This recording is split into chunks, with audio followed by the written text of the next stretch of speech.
भूर्भुवः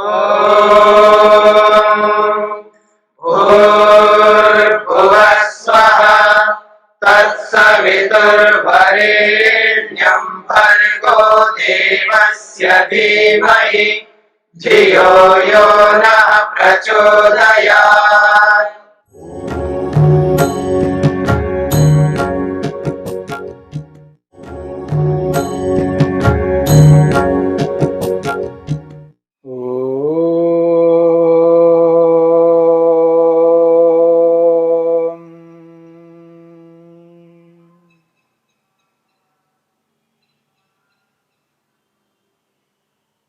साधन पाद के 28वें सूत्र तक हमने विचार किया है। 28वें सूत्र में यह बात स्पष्ट की गई है, योगांगानुष्ठानात् अशुद्धि क्षये ज्ञान दीप्तिराविवेक ख्याते है। योग के अंगों का अनुष्ठान करने से अशुद्धि का नाश होता है। अविद्या, अस्मिता आदि जो क्लेश हैं, काम क्रोध लोभ मोह आदि जो मल हैं, ये जो अशुद्धि है, इस अशुद्धि का नाश हो जाता है और ज्ञान का प्रकाश बढ़ता जाता है। जब तक अविप्लव वाली विवेक ख्याति प्राप्त नहीं होती है, तब तक ज्ञान का प्रकाश बढ़ता जाता है। ज्यों ज्यों योग के अंगों का अनुष्ठान करते जाएंगे, त्यों त्यों ज्ञान का प्रकाश बढ़ता जाता है। महर्षि वेदव्यास ने इस 28वें सूत्र की व्याख्या करते हुए कहा है, योगांगानि अष्टौ अभिधायिष्यमानानि। योग के अंग 8 हैं और आगे हम कहेंगे। योग के अंग 8 प्रकार के हैं, इनको हम आगे कहेंगे, आगे उनकी व्याख्या करेंगे। वो कौन से हैं, इस संदर्भ को लेकर के, योग के वो 8 अंग कौन से हैं, क्या नाम है उनका, इस बात को लेकर के महर्षि पतंजलि ने 29वें सूत्र में स्पष्ट किया है। तत्र योगांगानि अवधार्यन्ते। महर्षि वेदव्यास कहते हैं, अब योग के अंगों का अवधारण किया जाता है, योग के अंगों का निश्चय किया जाता है। वो कौन कौन से अंग हैं, भूमिका के रूप में महर्षि वेदव्यास स्पष्ट करते हैं, तत्र योगांगानि अवधार्यन्ते। अब योग के अंगों का निश्चय किया जाता है। और क्या निश्चय है? महर्षि पतंजलि कहते हैं, यम नियम आसन प्राणायाम प्रत्याहार धारण ध्यान समाधयो अष्टौ अंगानि। महर्षि पतंजलि कहते हैं, अष्टौ अंगानि, 8 प्रकार के अंग हैं। कौन से? यम, नियम, आसन, प्राणायाम, प्रत्याहार, धारणा, ध्यान और समाधि। देखिए, जब सूत्र को बोला है तो संस्कृत में जिस रूप में बोला जाता है उसी रूप में बोला, और हिंदी में जब बोला तो जिस प्रकार से हम हिंदी में बोलते हैं उसी प्रकार बोला। संस्कृत में यम नियम आसन प्राणायाम प्रत्याहार धारणा ध्यान समाधयो अष्टौ अंगानि संस्कृत में है। हिंदी में यम नियम आसन प्राणायाम प्रत्याहार धारणा ध्यान और समाधि, ये 8 प्रकार के अंग हैं। योग के ये 8 अंग हैं। महर्षि वेदव्यास स्पष्ट करते हैं, यथाक्रमम् येषाम् अनुष्ठानं स्वरूपं च वक्ष्यामः। इस सूत्र की कोई विशेष व्याख्या नहीं की है, केवल संक्षेप से कह रहे हैं।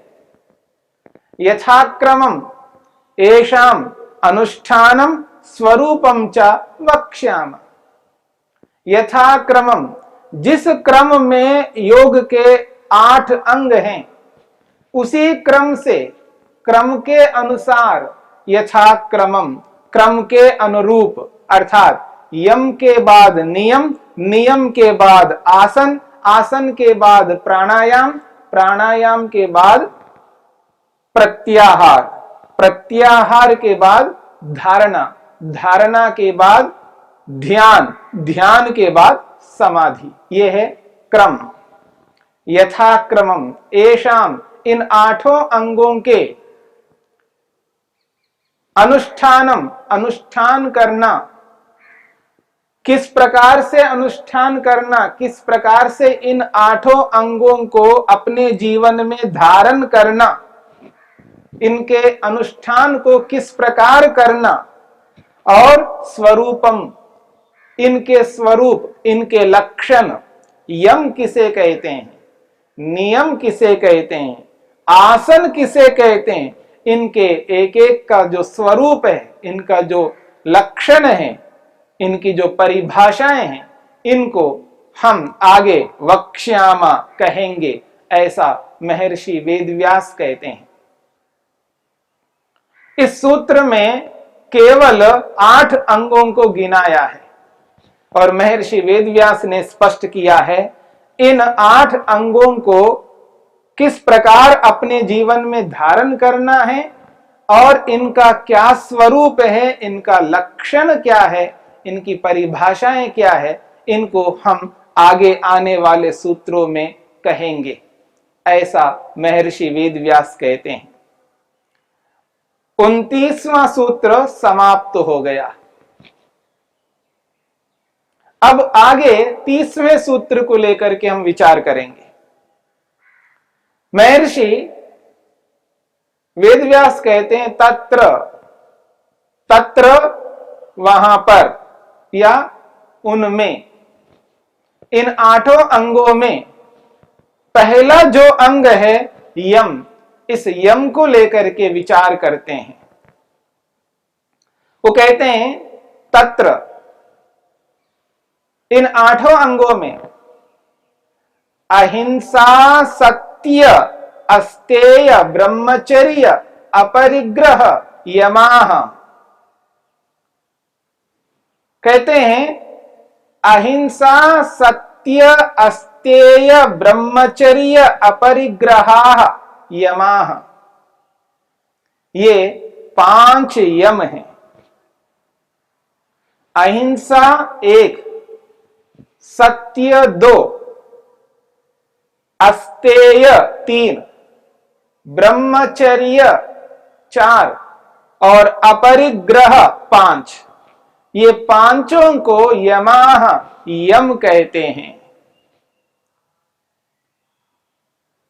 यम के स्वरूप को यहां पर प्रस्तुत किया है महर्षि पतंजलि ने। यम का अभिप्राय है अहिंसा, सत्य, अस्तेय, ब्रह्मचर्य, अपरिग्रह। इन 5 का सामूहिक नाम यम कहलाता है। और इनको यम क्यों कहते हैं? यम को यम क्यों कहते हैं, इसको भी समझने का प्रयत्न करते हैं। इस यम शब्द में जो धातु है उसका अर्थ है उपरम। यम उपरमे, उपरक्त होना, अलग होना, हट जाना। ये 5 यम किसी को हटाते हैं, किसी को पृथक करते हैं, किसी को अलग करते हैं। किन से? किसी को किसी से अलग करते हैं। उपरम्यन्ते, उपरम्यन्ते निवर्त्ययन्ते सर्व दुखेभ्यः मनसेन्द्रियाणि इति यमाः। यम का अभिप्राय है उपरम्यन्ते अर्थात निवर्तयन्ते। उपरम्यन्ते निवर्तयन्ते हटा देते हैं। किन से? सर्व दुखेभ्य समस्त दुखों से। किनको हटाते हैं? मनसेन्द्रियाणि मन और इंद्रियों को। मन और इंद्रियों को समस्त दुखों से ये यम हटाते हैं, पृथक करते हैं, इसलिए इसका नाम है यम। यम उसको कहते हैं जो मन और इंद्रियों को समस्त विषय दुखों से हटा देते हैं। उपरम्यन्ते निवर्तयन्ते सर्व विषय दुखेभ्य समस्त विषय दुखों से। रूप रस गंध स्पर्श शब्द रूपी जो विषय है, इन विषयों में जो दुख हैं, इन दुखों को ये हटा देते हैं। सर्व विषय दुखेभ्य समस्त दुखों से। किनको हटाते हैं? मनसेन्द्रियाणि मन और इंद्रियों को इन समस्त दुखों से, विषय दुखों से हटा देते हैं, इसलिए इनका नाम यम है। और जो व्यक्ति इन यमों का पालन करता है, इन यमों को अपने जीवन में उतारता है, धरती पर इनको लाता है, वह व्यक्ति दुखों से पृथक हो सकता है। दुखों को दूर करने वाले हैं ये यम। और इन पांचों यमों में पहला यम है अहिंसा। अहिंसा एक शब्द है हिंसा। हिंसा और अहिंसा दोनों अलग अलग शब्द है। हिंसा का विपरीत अहिंसा है। हिंसा किसे कहते हैं और अहिंसा किसे कहते हैं, इसका बोध सम्यक रूप से, उचित रूप से, ठीक प्रकार से, प्रमाण पूर्वक जब नहीं होता है, तब व्यक्ति दुखी होता है, कष्ट को प्राप्त होता है, अपने जीवन को व्यर्थ बना लेता है, सारहीन बना लेता है, प्रयोजनहीन बना लेता है और अपने लक्ष्य से भटक जाता है। इसलिए हिंसा किसे कहते हैं और अहिंसा किसे कहते हैं, इन दोनों बातों को उचित रूप में समझने की आवश्यकता है। लोक में, संसार में हिंसा के बारे में, अहिंसा के बारे में जो प्रचलन है, उसको समझने का प्रयत्न करते हैं। किसी को दुख नहीं देना चाहिए, किसी को भी दुख नहीं देना चाहिए, किसी को पीड़ा नहीं देना चाहिए, किसी को सताना नहीं चाहिए, किसी को मारना नहीं चाहिए, किसी को पीटना नहीं चाहिए, किसी को किसी भी प्रकार से कोई दुख नहीं देना है, कोई कष्ट नहीं देना है, कोई पीड़ा नहीं देना है। इसी को अहिंसा माना जा रहा है। यानी दुख न देना, पीड़ा न देना, कष्ट न देना, सताना नहीं, मारना पीटना नहीं। यदि ऐसा करते हैं तो हिंसा है और यदि ऐसा नहीं करते हैं तो अहिंसा है। यह मान्यता संसार में है। क्या इस मान्यता का पालन कोई कर सकता है? इस रूप में, जिस रूप में, जिस मान्यता को लेकर के संसार में चला जाता है, चलाया जाता है, ऐसी मान्यता को लेकर के संसार में किसी भी प्रकार की कार्य की उचित रूप में सिद्धि नहीं हो सकती। यहां पर केवल दुख न देना, केवल पीड़ा न देना, केवल सताना नहीं, इतनी मात्रा को, इसी स्थिति को अगर यदि हिंसा माना जाए तो नहीं चल सकता।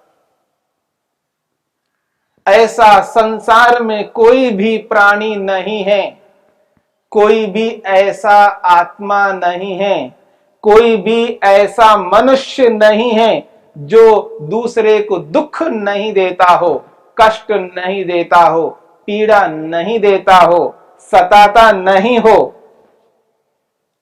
ऐसा कोई मनुष्य नहीं है, मनुष्यतर कोई ऐसा प्राणी नहीं है, कोई ऐसा शरीरधारी आत्मा नहीं है जो दूसरों को दुख, कष्ट, पीड़ा नहीं देता हो।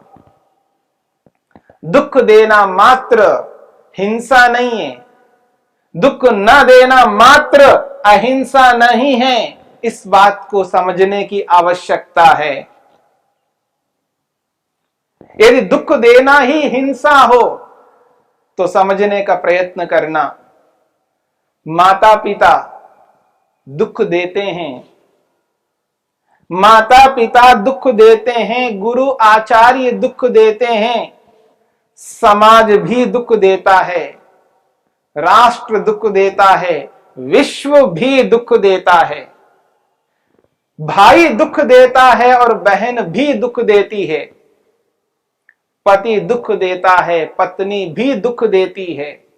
दुनिया में कोई ऐसा व्यक्ति नहीं है जो दुख नहीं देता हो।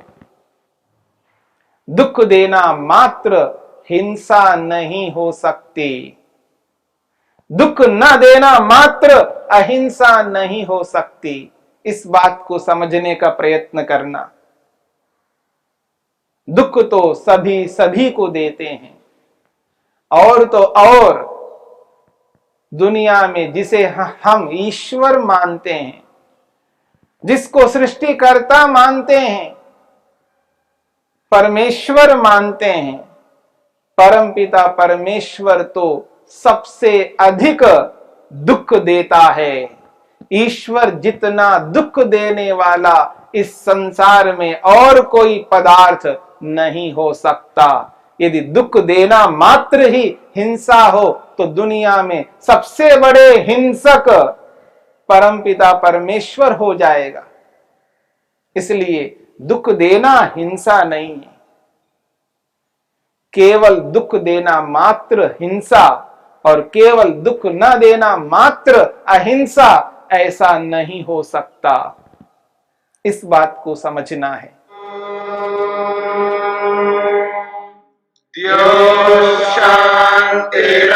शान्तिरन्तरिक्षं शान्ति पृथिवी शान्तिरापः शान्तिरोषधयः